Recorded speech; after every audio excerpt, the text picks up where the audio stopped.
자, 북적북적 저절로 암기노트 이제 정책론으로 들어가 보도록 하겠습니다. 자, 정책론 맨 앞에 있는 챕터 정책의 본질을 좀 보시게 될 텐데요. 자, 여기 보시면은 이제 라스웰은 정책 변동의 계기로서 미래 탐색을 위한 가치와 행동의 복합체 어쩌고저쩌고 해가지고 이제 이 정책이라고 하는 것을 갖다가요 개념 정의를 했습니다. 저는 여러분들한테 정책이라고 하는 것은 앞으로 우리가 나아가야 될 활동 방향을 의미하는 것이다. 이렇게 간단히 말씀드렸잖아요. 간단히 말하면 될 걸 학자다 보니까 아주 뭐 이러저런 좋은 얘기들을 다 갖다 붙여놓고 있습니다.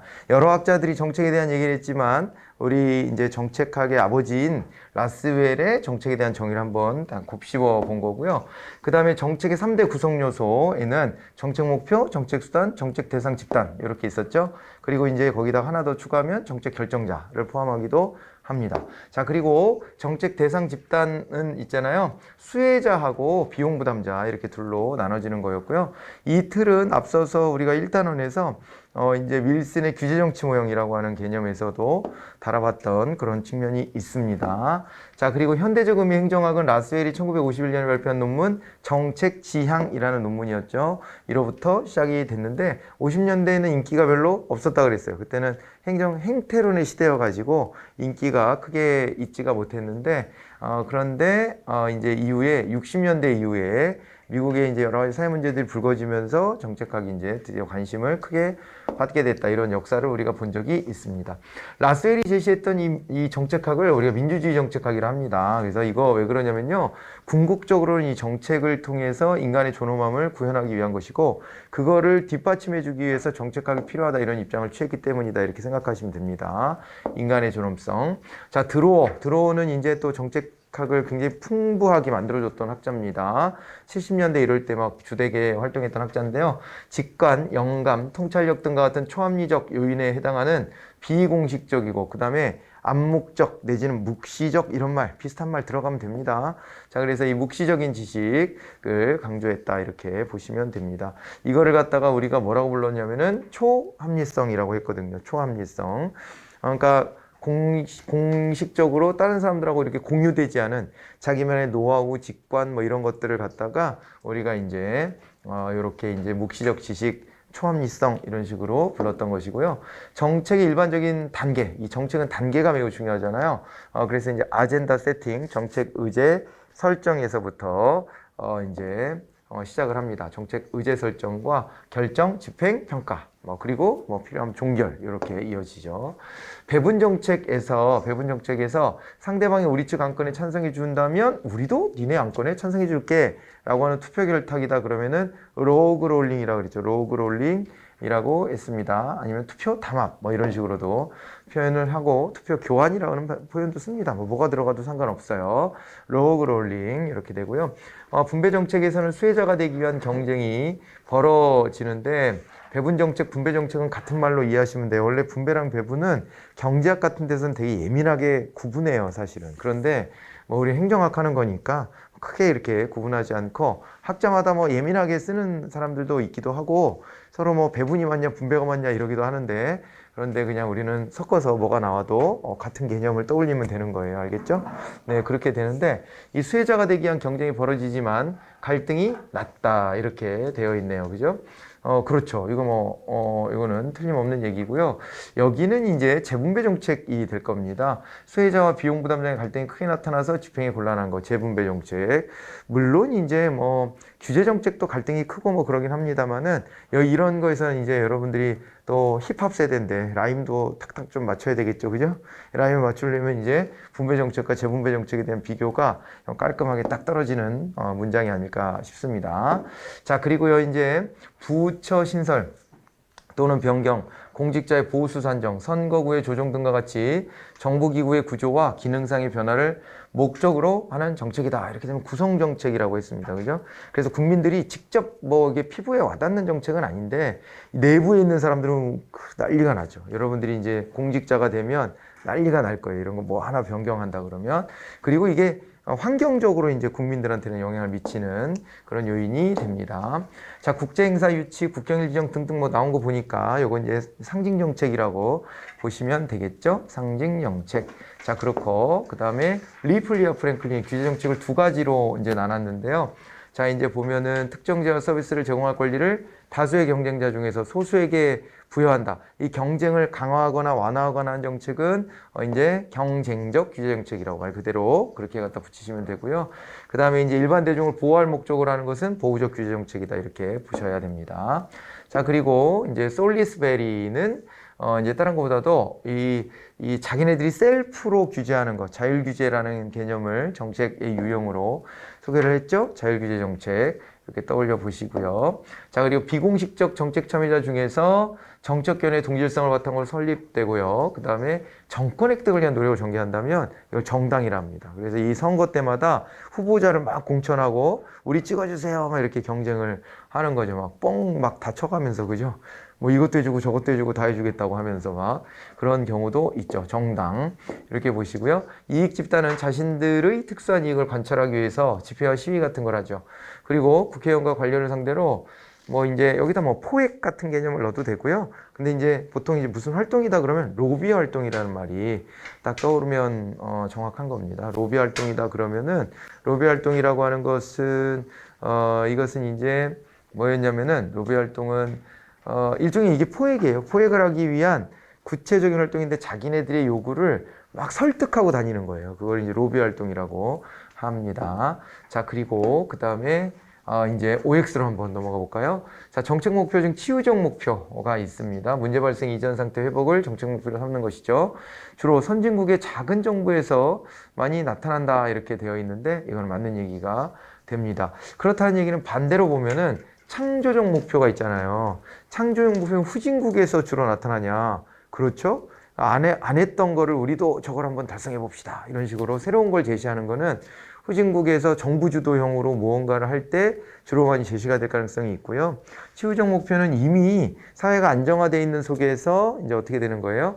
이 안에서 이제 뭔가가 좀 상실됐을 때, 훼손됐을 때 그것을 회복하기 위한 노력을 기울이는 것이라서 주로 선진국에서 많이 나타난다. 이런 식의 표현이 가능합니다. 뒷부분 좀 추가해서 보시고요. 정책은 문제 해결 지향성, 가치 지향성, 미래 지향성 등을 특징으로 하죠. 정적 성격을 배제해야 된다. 그렇진 않습니다. 이게 아까 말씀드렸다시피 1950년대에 정책학이 관심을 좀 못 받았다는 이유가 그때가 행정행위태론, 즉 정치행정 이원론의 시대였기 때문에 정치행정 이원론에서 보자면은 정책학은 정치행정 이론론적 성격이 강해가지고 현실의 문제를 해결하자는 거잖아요. 그러니까 그때 인기가 좀 시들했던 겁니다. 그래서 이거는 정책학은 또 정책은 정치행정 이론론적인 입장에서 접근해 볼 필요가 있습니다. 그에 따라서 정적 성격을 배제해야 된다는 표현은 옳지 않은 것으로 보셔야 되겠고요. 라스테르 정책관 1950년대 미국사 여러 가지 사회 문제 해결 필요성을 크게 이용했다. 그렇지가 못했고, 요거는 1960년대 가서의 설명이죠. 자, 그리고 그 다음에 들어오는 정책 과정을 초정책 결정 단계, 정책 결정 단계, 후 정책 결정 단계 구분하고 특히 뭘 강조했다 그랬냐면 초정책 결정 단계, 정책 결정에 앞서서 준비 작업을 하는 거예요. 여기에 보다 많은 신경을 썼다 이렇게 보시면 됩니다. 자, 그리고 로위는 정책을 독립 변수로 전환시키고 정책 과정이나 환경을 정책의 종속 변수로 규정했다 이런 표현이 나와 있는데요. 정책이 바뀌면 그로 인해서 정책 과정도 달라지고 그 다음에 우리의 삶의 환경도 달라진다. 이런 식의 설명인 거예요. 그러니까 이게 독립 변수는 투입이고 그 다음에 종속 변수는 산출이잖아요. 얘로 인해 얘가 변하는 거거든요. 그죠? 그래서 이런 논리가 맞느냐 그랬을 때 맞다고 찾으시면 됩니다. 그래서 저런 것들이 있잖아요. 네. 그래서 이게 정책 강제력이 행사되는 대상과 그 다음에 행사 방법에 따라 갖고 네 가지 정책 유형을 나누고 뭐 이런 걸 했던 게 로이였어요. 자, 배분 정책은 특수한 대상 집단에 서비스나 이익을 배분하는 것이기 때문에 포크 배럴 같은 게 나타나죠. 그죠? 네, 그리고 로그 롤링, 네, 이런 것들도 나타납니다. 그러나 이 과정이 집단 간 갈등이 매우 크게 나타나는 유형이냐? 아닙니다. 상대적으로 다른 정책보다 집단 갈등이 좀 적은 편이다. 이렇게 보셔야 되겠습니다. 왜 그러냐면 이거요. 예, 뭐 이렇게 경쟁도 하지만 이렇게 담합도 하잖아요. 예, 투표 담합. 투표 결탁 같은 걸 하기 때문에 뭐 니네 한번 가져가면 우리도 하나 줘라 뭐 이런 식으로 해가지고 자기네 동네가 받잖아요. 그럼 다른 동네가 예산을 따가는 것을 뭐라고를 못해. 그래서 자꾸 예산이 방대해지는 거예요. 이게 얘네 한 번 해줬으면 얘네도 해줘야 되고 뭐 이런 거 있잖아요. 그럼 또 아무 소리 안 해. 자기네들 얻을 거 얻으면 그만이다. 이런 식의 태도를 갖거든요. 그래서 이게 갈등이 뭐 크게 나타날 이유는 뭐 많지는 않습니다. 예. 그리고 그 다음에 자 넘어가 보시고요. 로그롤링은 다수의 횡포를 견제하고 소수의 이익을 반영할 수 있지만 소수의 이익이 과잉대표되어 비효율성이 초래되고 재정 적자를 유발하게 된다. 이렇게 되어 있습니다. 로그롤링이요. 다수의 횡포를 견제한다. 그리고 소수의 이익을 반영한다. 이 표현은 왜 이건 이해가 돼요? 이건 왜 그러냐면요. 로그롤링이 그러니까 투표 담합을 통해 갖고 과반 이상을 확보해서 그걸로 의사결정에 도움을 주는 거잖아요. 그 과정에서 여러 이해 관계자들이 얽혀서 같이 담합을 하기 때문에 누구 한 집단의 이익만 막 그죠? 처음부터 끝까지 주구장창 그것만 주장할 수는 없다. 그런 표현이에요, 이게. 다수결이라고 하면은 혼자의 의견만으로는 안 되잖아요. 아무리 힘이 센 사람도 한 표, 그렇지 않은 사람도 한 표, 뭐 이렇게 가면은 그러면은 소수의 의견도 반영되는 거 아니냐, 뭐 이렇게 얘기는 해요. 근데 또 이렇게 되면은 소수의 이익이 과잉대표된다 이렇게 되어 있는데 왜 그러냐면은 다수를 점하고 있는 사람들이 자기네 이익만을 추구하려고 할 때 그걸 또 브레이크를 잡다 보면은 이들이 또 표결 과정에서는 큰 영향력을 가져서 오히려 소수의 이익이 과잉대표 될 수도 있어요. 그러니까 무슨 얘기냐면 이런 거 있잖아요. 국회의원의 구조가 뭐 어떤 당이 과반은 안 됐는데 과반에 근접한 당이 있고 그 다음에 또 제2당은 그거보다 못하지만 그래도 상당히 많은 의석을 가지고 있는데 이럴 때 둘 다 과반이 안 되기 때문에 제3당이 어느 쪽하고 손을 잡느냐에 따라서 이 과반이 넘는 방향이 달라질 수 있어요. 그러면 3당이 엄청난 힘을 쓰는 거거든요. 제3당이 그러잖아요. 야, 내가 어느 편을 붙을까? 이러면서 막 여기서 협상력을 막 높이는 거예요. 그러면은 그게 소수익이 과잉대표되는 거예요. 그잖아요. 그죠? 제3세력밖에 안 되는데 얘네가 어떻게 보면 가장 큰 힘을 쓰는 것과 같은 이런 현상이 벌어질 수도 있다. 그런 거를 얘기한 겁니다. 이렇게. 그래서 이 문장 그렇게 이해하시고요. 배분 정책은 비영합 게임이 이루어진다 그랬는데 비영합 게임이면은 뭐예요? 비영합 게임이면 배분 정책은 무슨 정합 게임 같은 거 이런 게 벌어진다는 거예요. 포지티브성 같은 게 가능하다. 뭐 이런 표현이네요. 비영합 게임이 이루어지며 집행이 용이하지만 재분배 정책은 영합 게임이 이루어져서 대상 집단 간에 갈등이 크게 나타난다 이렇게 되어 있습니다. 아까 말씀드렸던 그 맥락이에요. 이거는 영합이 아닌 게 쟤네 걸 우리가 꼭 뺏어와야지 우리가 뭘 가질 게 있다가 아니라 우리도 좀 갖고 니네도 가져라. 이런 식으로 갈 수 있기 때문에 비영합 게임이라고 하고 여기는 이제 근데 재분배 정책은 영합 게임이 되는 거죠. 그러니까 고소득층이 가지고 있는 거를 좀 많이 가져와야 저소득층들한테 이게 가게 되는 겁니다. 들어갈 몫이 생기는 것이죠. 자, 그래서 갈등이 크게 나타난다. 뺏기지 않으려는 자와 뺏으려는 자. 거의 뭐 그런 이제 대립이 되겠죠. 배분 정책의 이념은 능률성이고 재분배 정책의 이념은 효과성이다 그랬습니다만은 능률성, 효과성이 이쪽으로 다 가는 게 좋을 것 같고요. 그 다음에 재분배 정책은 형평성을 떠올려 보는 게 자연스러운 일이죠. 규제 정책은 법률의 형태를 취하는 것이 원칙인데 집행 과정에서 집행자에게 재량권이 부여가 된다 이렇게 되어 있습니다. 규제 정책, 법률의 형태로 규제를 해야지 안 그러면은 말을 안 들어 먹어요. 우리 그거 잠깐 제가 말씀드렸었지 않았을까요? 예, 우리가 예전에 보면은 말이에요. 행정지도 같은 것들, 이런 것들을 또 막 구현하고 그랬다고 했잖아요. 이거 심화할 때, 일단은 심화할 때 살짝 말씀드렸었는데, 행정지도 같은 게 정부의 힘이 세면은 그냥 행정지도는 법률의 형식도 아닌데, 행정부가 하라니까, 말 안 들었다 괜히 나중에 불이익 받을까봐 그냥 따라가주는 이런 걸로 힘을 얻는 게 행정지도입니다. 행정지도인데, 그렇게 하는 것은 근데 사실은 법적 강제력은 없어요. 법적 강제를 가지려면요, 규제 법정주의라는 것도 있었잖아요. 규제 법정주의에 기반해서 봤을 때는 규제 정책은 법률의 형태를 취하고 있는 것이 원칙이고, 그럴 때 공신력도 생기는 거예요. 기본적으로는. 자, 그런데 집행 과정에서는 너무 다양하고 디테일한 요구들이 막 분출되기 때문에 그 과정에서 집행자에게 재량권이 부여된다. 이거는 우리가 정책 집행론으로 가서 보면은 일성관료제 이론 같은 거 공부하잖아요. 그럴 때 보면은 일성관료의 재량권은 크다 그랬어요? 작다 그랬어요? 생각보다 크다 그랬어요. 그죠? 그런 얘기를 하는 거라고 생각하시면 됩니다. 그래서 어디 경찰 단속 같은 거, 하면 그 과속했다고 잡히고 뭐 신호위반했다고 운전하다 보면은 나도 모르게 실수할 때도 있어요. 저도 앞차 따라가다가 신호위반으로 걸린 적이 있었는데 그때 그냥 아무 소리도 안 했지만은 사실은 뭐 걸렸을 때 봐주세요. 뭐 앞차 때문에 제가 막 따라가다 그랬어요. 어이씨, 앞차가 잘못이잖아요. 막 이런 식으로 막 하면은 근데 막 건방지지 않게 좀 잘 이렇게 하면은 그러면 좀 봐주기도 하고 이렇게 합니다. 그거는 우리 일상생활 속에서의 융통성 같은 거죠. 그러니까 그게 의도적으로 잘못을 했느냐 아니면은 어떻게 하다 실수를 했느냐 이런 것들에 따라서 또 집행할 때도 좀 다르게 하는 게 이게 좀 그죠? 정당한 것 같기도 하고 그러지 않아요? 그러니까 그런 것들까지 법으로 다 못 정해요. 건건을 다. 그렇기 때문에 야, 세부적인 거는 재량으로 알아서 해. 이렇게 해주는 겁니다. 그게 실제로도. 이제 그렇게 이해하시면 될 것 같고요. 구성정책은 대내적인 가치 배분에는 별다른 영향이 없죠. 대외적으로는 치열한 경쟁을 유발하죠. 이렇게 나왔는데 그런데 이게 거꾸로네. 대내하고 대외가 거꾸로죠. 바깥으로 국민들한테는 큰 영향 안 미치는데 안으로 자기네들끼리는 난리도 아니에요. 어디 뭐 부처 통폐합한다고 해봐요. 이거 진짜 막 벌집 쑤셔놓은 것처럼 난리 날 거예요. 그죠? 네, 그래서 대내적으로는 엄청나게 이제 치열한 경쟁을 유발한다. 이렇게 보셔야 돼요. 대내 대외가 거꾸로 돼 있어요. 입법부와 의원은 정책 의제 설정, 정책 결정, 그 다음에 정책 결정, 정책 평가 등 전 정책 과정에 영향력 행사합니다.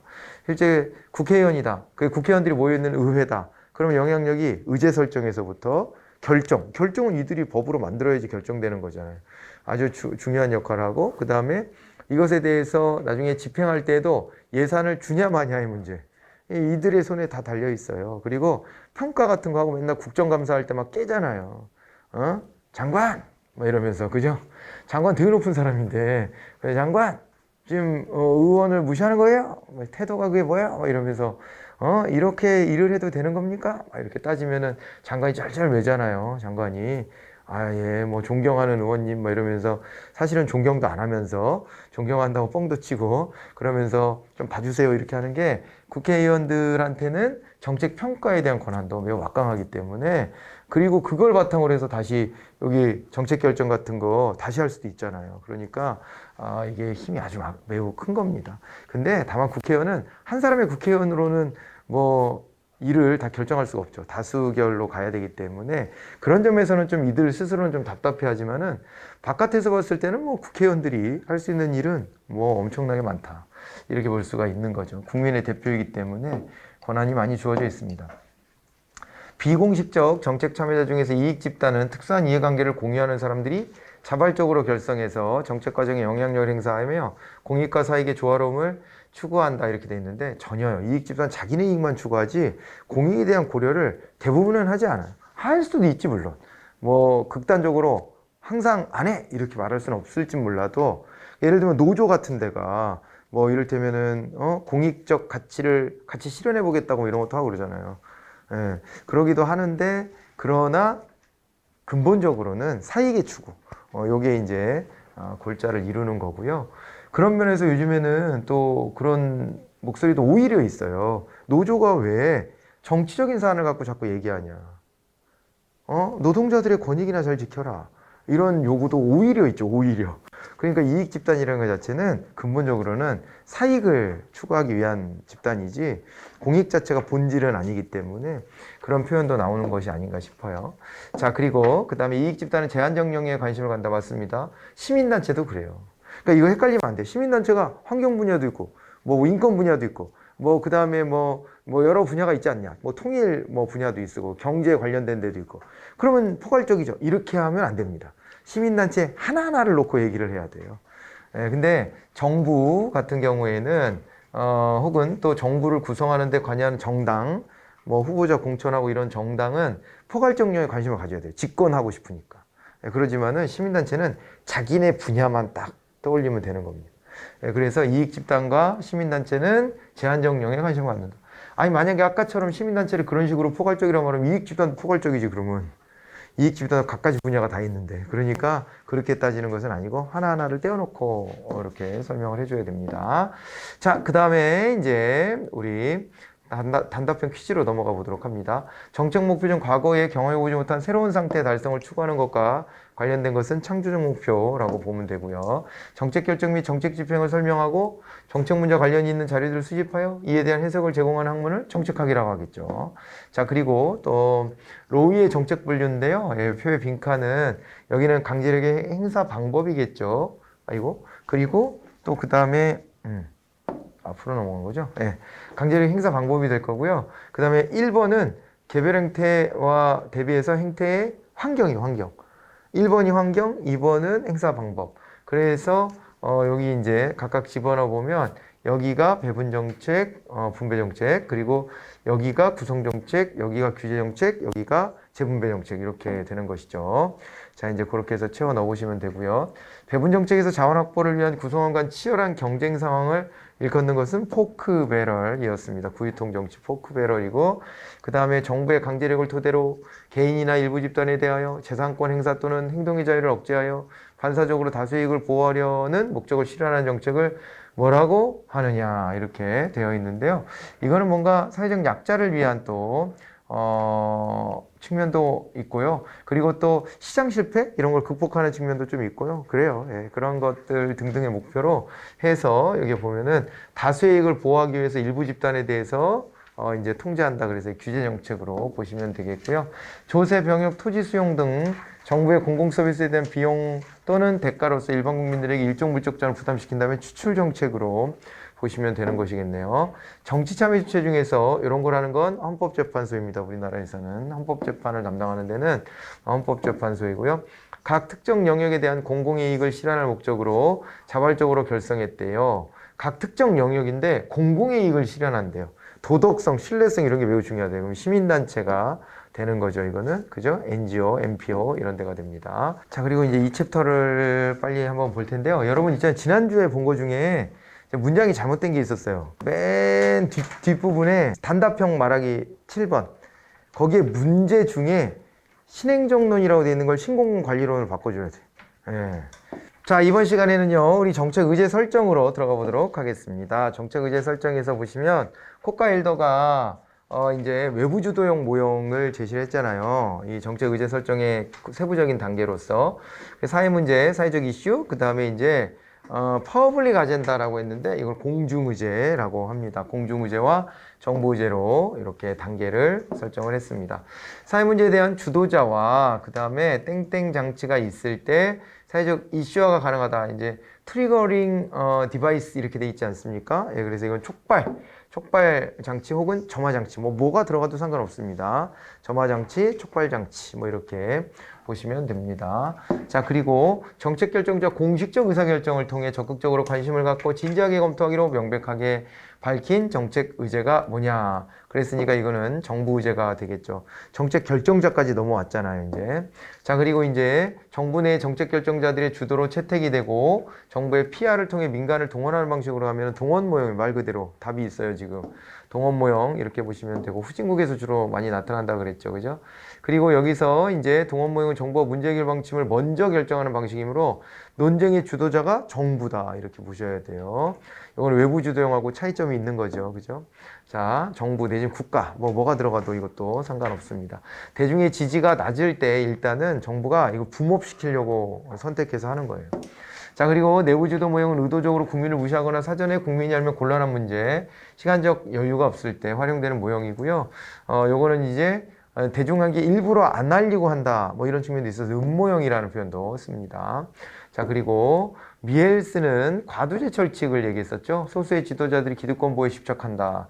그래서 목표 전환이 일어난다. 이런 얘기를 했고, 밀스는 지위접근법을 통해서 정치, 군대 지도자, 경제, 대기업을 경제를 미국 사회를 지배하는 권력 엘리트로 구분을 했다. 그리고 이들 간의 깊은 연계성을 파악해서 군과 방위산업체를 중심으로 군산복합체 이런 개념을 제시를 했어요. 지금 다 뭐에 대한 얘기예요? 엘리트론에 대한 얘기를 일단 하고 있는 거죠. 그죠? 엘리트론. 자, 그리고요. 군산복합체의 개념이 이렇게 나왔고, 헌터는 1963년 조지아주의 애틀란타시를 대상으로 연구를 실시해서 지역사회 엘리트들이 강한 응집성을 바탕으로 이른바 담배연기 자욱한 방에서 정책을 결정한다 이렇게 얘기를 했는데 요거를 이제 우리가 명성접근법이라고 불렀습니다. 다 지금 엘리트론이에요. 1950년대 미국 사회에서 활발하게 논의된 통치 엘리트론에 대한 다알 등의 다원론자들의 비판에 대한 재반박으로 이제 신 엘리트론 같은 게 등장했던 역사를 또 우리가 봤고요. 그 신 엘리트론은 바흐라우 바라츠인데 이들은 있잖아요. 권력의 두 얼굴이라는 논문을 바탕으로 해가지고 무의사결정이라는 개념을 이제 만들어냈습니다. 무의사결정. 이렇게 보시고 그 다음에 이제 벤틀리와 트루만은 다원주의론이죠. 다원주의론인데 이익 집단에 대한 연구를 합니다. 그러면서 이게 중복회원론 같은 거 그런 것도 이렇게 제시를 했고요. 그 다음에 또 하나가 뭐 이제 중복회원 말고도 잠재 이익 집단론 이런 것도 우리가 공부를 했어요. 그리고 다른 다원적 권력 이론이라고 얘기를 하는데 엘리트들이 다 분산돼 있다. 분야별로 다원화돼 있다. 이런 얘기를 했었습니다. 그래서 다수대중의 지지를 끌어내려고 노력한다 이랬고 그 다음에 이제 국가를 스스로 결정하는 힘을 지닌 실체로 파악하고 다원주의와 마르크스주의를 비판했다 이렇게 돼 있으면 국가 중심으로 가는 거라 이 배보주의 같은 거 떠올려 보시면 돼요. 그게 신배보주의. 이렇게 보시고요. 슈미터는 조합주의의 유형을 파시스트에 의한 국가조합주의, 2차 세계대전 이후 3자의 비체를 중심으로 한 사회조합주의, 그리고 신조합주의 이렇게 세 가지로 나눴고 그 다음에 신조합주의는 이거는 다국적 기업을 포함해야 된다. 우리가 조합의 논의를 진행할 때 다국적 기업을 포함해야 된다 이런 거였죠. 정책 네트워크 모형은 1960년대 하위 정부론에서 70년대 후반 이슈 네트워크 이론, 90년대에 로우지 정책 공동체, 정책 커뮤니티라고도 하는 정책 공동체 모형으로 전개가 됐습니다. 그리고 그중 이슈 네트워크 이론은 1978년 미국에서 해클로라는 학자가 제시를 해서 철회삼각 하위정부 이론을 비판을 했다 이렇게 보시면 되고요. 그 다음에 이슈 네트워크의 참여자 사이에 갈등이 발생하고 지배적 집단에 이제 의해서 이게 뭐냐면 제로섬 게임이죠. 예. 서로 경쟁해가지고 서로 다 더 많은 걸 차지하려고 노력을 합니다. 그래서 이슈 네트워크는 제로섬 게임, 그리고 정책 공동체는 포지티브성 게임을 한다. 이렇게 비교를 했었어요. 자, 그리고 요거는 이제 다시 한번 정책 공동체 이론인데요. 1997년 영국에서 로우즈가 정책 문제 전문적 지식을 가진 구성원들이 상호 신뢰와 협조하에 정책 과정에 참여한다는 모형으로 제시를 했습니다. 정책 공동체는 지속적이고 안정적인 연계작용이 이루어지며 예측 가능성이 높고 권력 균형을 바탕으로 포지티브성 게임을 한다 그랬고요. 그 다음에 정책 의제 설정론은 1960년대 바흐라와 바라치의 권력의 두 얼굴이라는 논문의 발표 이후 미국 사회 내 사회 문제에 대한 관심이 증폭되면서 연구가 활성화됐다 이렇게 되어 있습니다. 여기겠죠? 62년도에 권력의 두 얼굴이 발표되면서 막 논쟁이 생기는 거예요. 도대체 의제 설정의 중심은 누구냐? 엘리트냐? 다수냐? 뭐 다수 대중이냐? 이런 거 갖고 막 이제 논쟁을 하는 거죠. 그리고 이제 이스턴 같은 경우에 이제 무슨 얘기를 했냐면 정책 의제 설정에 대해서 여기 이제 어떤 한계가 있어요. 예, 인간의 한계도 있고 시스템 한계도 있어서 그래서 이제 문지기가 채택할 정책 문제의 숫자를 줄인다.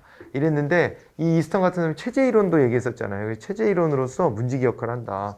그렇게 얘기를 하죠. 예, 그렇게 보는 게 맞는 얘기고요.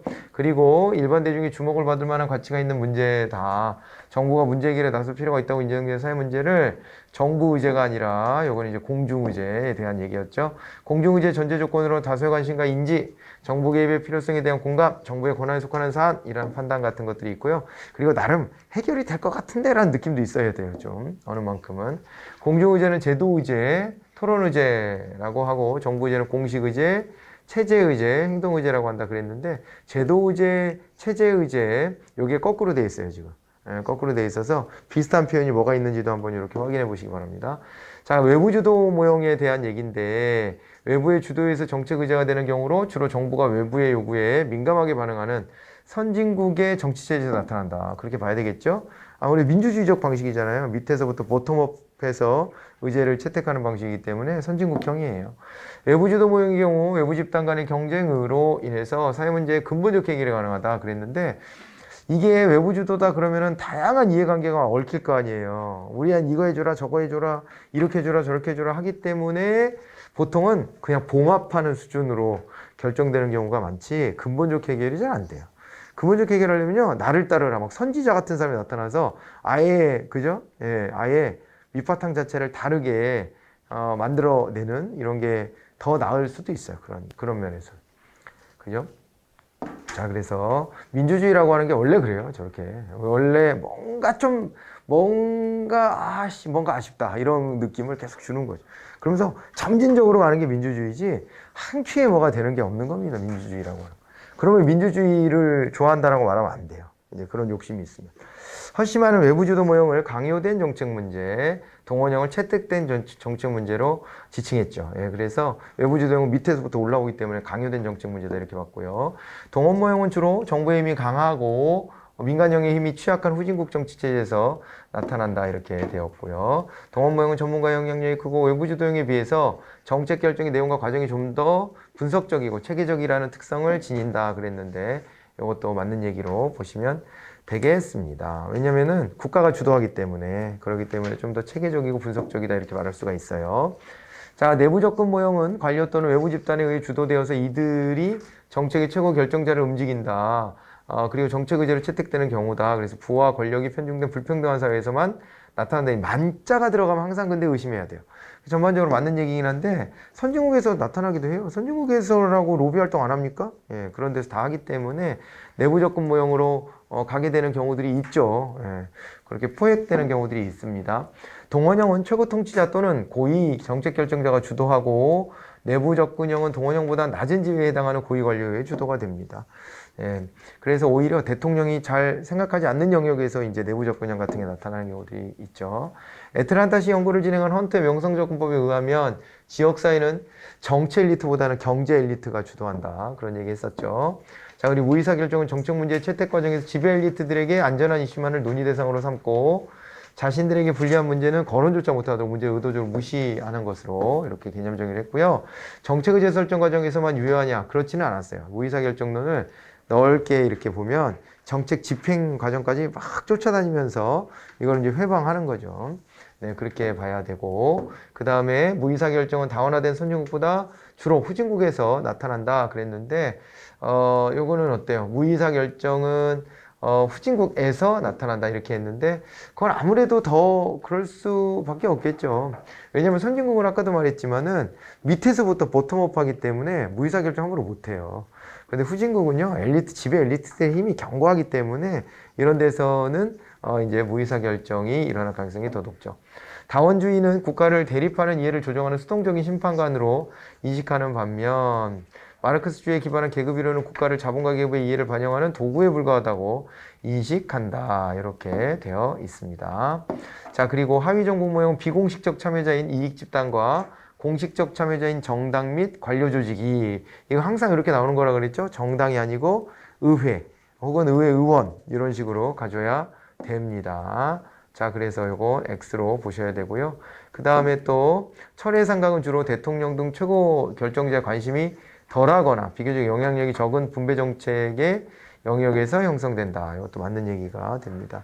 분배 정책은 여기도 주고 저기도 주는 거니까 막 이익 집단 요구가 있을 때 그래 니네도 좀 떼줄게 이런 식으로 하는 건데 거기다 막 낭비하듯이 이렇게 떼주는 것을 대통령 이런 사람들이 알면 지적하겠죠. 야, 거기다 왜 돈을 이렇게 줘? 이렇게 할 테니까 티나지 않는 영역에서 주로 많이 합니다.